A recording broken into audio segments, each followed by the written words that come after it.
Narito na naman kami, Dante. Ang love life vlogger. Buhay na paano magiging masaya, makahulugan, mabunga, maraming pera, whatever, when you hear and obey the Lord. Kung nakikita nyo itong background na to, nandito kami sa Netherlands of the Philippines. Wow. Ganda, no? So, ano po ito? Old farmstead dito sa Lipa, Batangas. Batangas. Grabe yung isang ship. Ang dami nila, nagkagulo. Pinapakain namin ng Corn. Corn. Ang takaw. Hindi ka, may kinakagat. Lalagay dito. Yung isa, sa sobrang gutom siguro, dumamba doon sa mga ship. Sinakyan yung iba. Sinakyan. Tapos, tumalusay. Tumalusay. Kala nila yung tiyan, pagkain. Grabe sila, nakakatuwa. So, we will share to you. And then, may meron pang isang ship na nag-stray away. Pasaway, so, yun, pasaway. pwede pala yun. O kaya may isang black ship. Yan, alam naman natin yung mga nakawala. Black ship. Ha? Okay. So, Sige. listen to our story today, hear and obey. Pagkatapos ng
nakalagay sa John 8:48, those who belong to God hear the voice of God.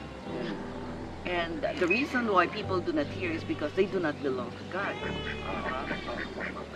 So maraming nagsasabi, hindi naman, maraming mga Kristiyano, nasabi nila, hindi naman nangungusap si Lord dahil may Biblia na.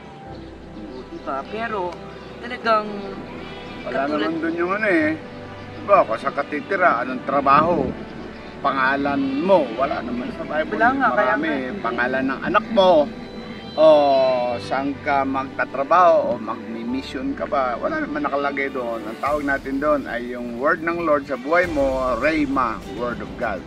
The now Word of God. Kung ano yung specific na kailangan mo, specific time, place, or circumstance, yan ang hearing from God through the audible voice in the Spirit, no? Kasi we are spirit being and God is Spirit, John 4:23 and 24. Kaya dapat pala sensitive tayo in the Spirit. Mag-pray ka para malaman mo in the spiritual realm, magpapahayag si Lord. Vision, dream, impression, inner voice, or circumstances, through creations, advice, preaching, teaching. There are various ways. And one of the most common ways is simply the Word of God. Pero yung nga, wala namang specific dyan eh. Yan ay generic. Ha? Pero yung specific na kailangan mo, you hear from the Lord and allow the Lord to talk to you sa yung spirit. Kaya alam mo, manliligaw ako noon. Lord, gusto ko yung liligawan ko, yan ang magiging girlfriend ko, magiging asawa ko, o magiging asawa ko habang buhay. O tinugon ng Lord yun sa paanong paraan. Aba, merong spark ang Lord nangusap sa akin. Tapos wala akong sinabihan for many months, almost 6 months, and then niligawan ko after 1 year and 2 months. Nalaman ng mga kaibigan ko, magulang ko, may witness sa others. So yung peace sa puso ko, inner witness, witness from others, witness from the Word of God, ayan na. So ang Lord nangungusap. Kaya I never had a mistake sa panliligaw ko kasi ito na, 42 years na kami. Puri ng Lord. That's hearing from God. That's right. Tsaka po, mga kapatid, hindi tayo magkakamali kasi kahit na nung unang panahon si Lord nangungusap yung sa Old Testament, mababasa natin yan. Sa New Testament, laging guided sila by the Holy Spirit. Tayo rin, the Lord wants to speak to us. So, He can speak to us when we ask Him, when we come to Him, He can speak to us about yung sinabi niya kanina, about our lives, yung personal lives natin. Tutuloy ba tayo sa trabaho? O ano ba tayo? O lilipat ng trabaho? O tutuloy ba tayo sa pag-aaral? Ano bang course yung dapat kunin? Pwedeng sabihin sa atin ng Lord yan eh. I remember nung nag-resign po ako sa work ko. Matagal ako at saka alam ko I was very useful to the company I worked for. Tapos nagpe-pray ako sa Lord. Sabi ko, Lord, bibigay ba nila yung hihilingin ko na na sasakyan? Na yung ginagamit kong sasakyan, ibibigay ba nila yun sa akin? Tapos nangusap si Lord sa akin na ibibigay nila. As a matter of fact, binigyan ako ng Lord ng vision kung anong color yung ibibigay niya sa akin. Color green, yun nga ang binigay sa akin. So you see, ang Lord talaga ay gustong mangusap sa atin. So you just have to take time to not just pray and talk to God. You have to learn how to wait. Kasi prayer is also waiting. Kung wala ka pang makuha, seek advice, read the Word of God, kasi God talks to us even through the Word of God.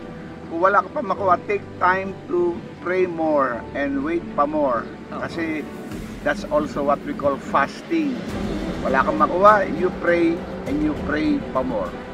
So I pray in the name of the Lord na kayo, lahat ng mga kapakinig dito, read the Word of God. The Bible is God's Word. He talks to us. And when we pray and we wait upon the Lord, that's what we talk to God and wait pa more, the Lord will answer your prayer. Ang sarap ng buhay. Sabi ng Lord, seek me and you will find me if you seek me with all your heart. So, ganun po yung gawin natin. Huwag kayong magmadali ha, mga dalaga, mga binata. You pray and wait upon the Lord until you find the woman or the man your heart longs for. Your soul. Wow, let's long for first to the Lord, and the Lord will do His part. God bless you mga kapatid. Pagpalain tayo ng Lord, hear and obey. Till next time. God bless you.